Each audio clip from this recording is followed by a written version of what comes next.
Okay, fight fans, MMA fanatics, guys like me who love the sport of MMA. You can see right here I've got Coach Sayif. Coach, how you doing, sir? Good, how you doing? It is an early morning. It's about 7:45. We're at the Octagon MMA. We're right off of Fitzhugh and Cole.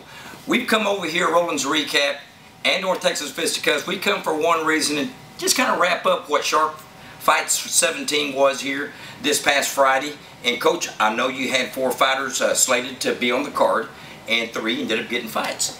What I'd like to do today, I'd like to just kind of go over, the fights as a club and see if we just put, I hate to use the word scorecard, but see how y'all did and how you feel the outcome was. Tell me what's going on. Well, we had 4 guys that were supposed to fight. Okay. Jacare was supposed to fight on the main card. Unfortunately, his fight kind of got scratched, so that was unfortunate. But 3 guys fought, and everybody fought well. Fought really good fights. Matt Hobar fought and won in the first round. Gotcha. Really good wrestling. Let me cut you short, Coach.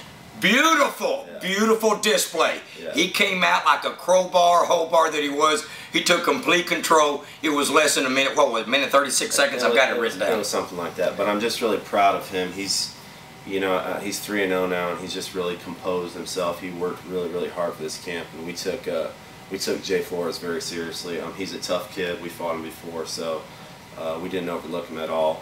And Russell Brewer fought a really good fight. He got a couple rounds in. His fights have been ending in the first round, so it was actually good for him to get more than 1 round of action. And he won, I think, in the 3rd round. That was the 3rd round stoppage. But he showed some really good ground control, good stand-up, everything.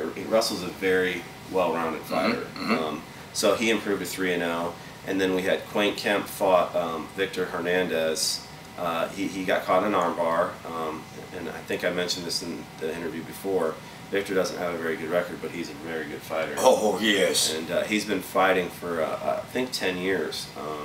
So that was unfortunate, but you're going to have that in MMA, and whenever you fight tough guys, you're going to get caught. And Quaint's all right. Nothing's hurt, nothing's broke, and he'll be back at it. He's fought 4 times in the last 6 months, so we were kind of pushing really hard on this on this last one, and he tore his MCL, which you were here when that happened, and nobody knows about that, but he tore his MCL 5 days before the fight, and I didn't want him to fight that fight, but he did end up fighting the fight. He didn't want to disappoint his fans, and he didn't want to pull out for Shark Fights. So that was unfortunate. We would like to have that one back, but it doesn't take anything away from Victor. I mean, he won that fight, fair and square. But Quaint's going to have to kind of sit on the shelf now for a while.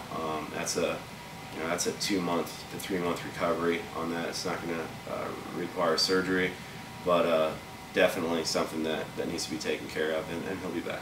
Well, I've got to tell you, coaches, I'll start wrapping this up. You said something in our last interview, talking about MMA math. I'll tell you what, that is the most beautiful statement. That's what happened pretty much in Quaint's case. Other than, you look at the math didn't add up. No, I mean, Quaint was 4-1 going in that fight, and we actually, one of my other guys, George Packeru, he's actually in Romania right now, fought Victor a couple months ago, and George is a Kempo champion. He's got really good stand-up. He's really slick.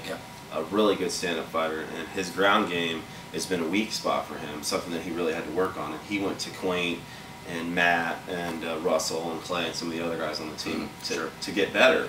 And when he fought Victor, he actually got caught with a punch, took Victor down, and then beat him by submission.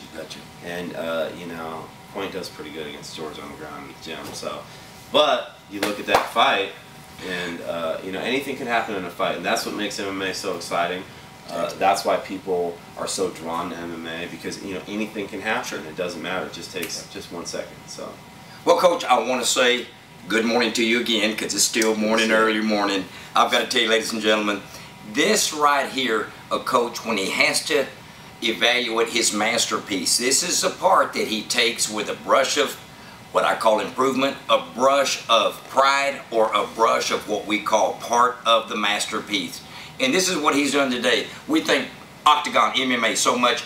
And a special shout out to Shark Fights number 17. Even though it's behind us, it's going to live in our hearts. You stay tuned as we bring another Roland's Recap to an end on behalf of www.NorthTexasFisticuffs.com, the voice of North Texas combative sports, Roland Gomez. Until our next Roland's Recap.